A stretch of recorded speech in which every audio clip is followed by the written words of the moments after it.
السلام علیکم ناظرین، میں اے ٹی ریگولر کے ساتھ ارسلان پتافی اور میں اس وقت اڈیالہ جیل روڈ پر موجود ہوں، اور میرے ساتھ جو شخصیت موجود ہیں وہ کہوں تو میرے استاد محترم بھی ہیں. میں نے بہت کچھ یوٹیوب پر ان سے سیکھا ہے. سینئر صحافی بھی ہیں اور پاکستان تحریک انصاف کے آپ دیکھتے ہیں کہ مشکل ترین جلسے دھرنے ریکور کرتے ہیں، کوریج دیتے ہیں ان کو. تو پچھلے دنوں آپ نے دیکھا بھی ہوگا کہ آنسو شیلنگ جو ہو رہی تھی اور زہریلا پانی پھینکا جا رہا تھا، اس میں بھی موجود تھے. تو ہم ان سے بات بھی کرتے ہیں اور ان سے معلومات لیتے ہیں کہ آگے کی صورت حل کیا ہے. السلام علیکم حسنین بھائی. جی وعلیکم السلام. حسنین بھائی، اچھا آپ تمام تر جو دھرنے ہیں جلسے ہیں ریکور کرتے ہیں، کوریج دیتے ہیں پی ٹی آئی کے، تو آپ کو کیا اب اندازہ کیا ہوتا ہے کہ کیا آگے نتیجہ کیا اچھا نکلے گا؟ دیکھیں، ابھی بہنیں بیٹھی ہیں، کیا مطالبہ لے کر بیٹھی ہیں.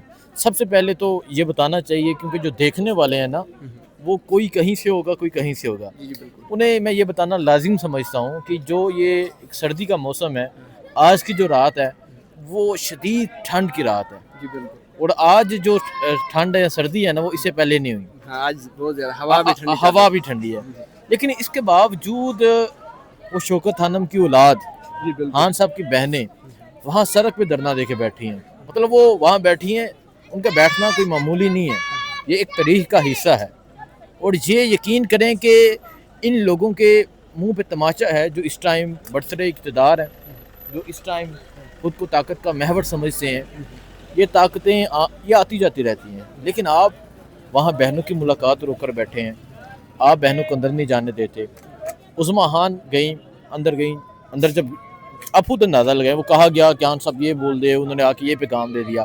آپ ایک انسان کو 1 ماہ جیل میں قید رکھیں، قید تنہائی میں رکھیں، اور جب قید تنہائی میں رکھیں گے اس کی بہن کو گھسیٹیں، ظلم کریں، تو وہ انسان کیا بولے گا؟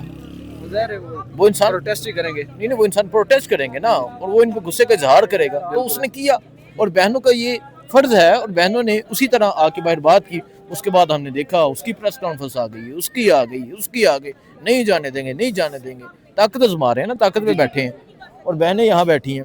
لیکن سوچنے والی بات یہ ہے، سمجھنے والی بات یہ ہے کہ واٹر کینن کا استعمال کیا گیا، پہلی دفعہ پانی پھینکا گیا، دوسری مرتبہ کیمیکل ملا پانی پھینکا گیا.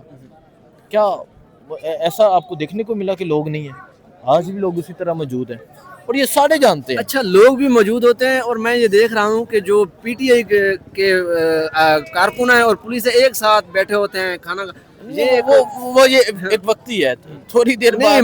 مطلب یہ ہے کہ اتنا پرسکون لوگ اور ایسا امن پرست احتجاج جس میں پولیس کو کوئی تکلیف نہیں ہے، کوئی ٹینشن نہیں ہے. اب یہ دروازہ بھی کھلا ہوا ہے، کارکنان اور پولیس مل رہی ہے.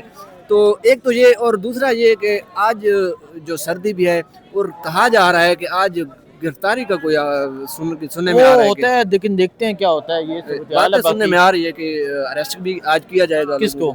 لوگوں کو. وہ تو پچھلی دفعہ بھی کیا گیا تھا، لیکن دیکھتے ہیں کیا ہوتا ہے. ابھی آپ ذرا بات کریں، میں کیونکہ آگے جاؤں گا. اللہ آپ کو کامیاب کرے. میری بہت شکریہ جی، آپ کے لیے دعائیں ہیں، اور تمام دیکھنے والوں سے یہ میں ریکویسٹ کرتا ہوں کہ آپ کھل کے ان کو سپورٹ کریں. انشاءاللہ مجھے امید ہے کہ سچ کا راستہ ضرور چنیں گے. بہت شکریہ جی، قیمتی وقت دینے کا.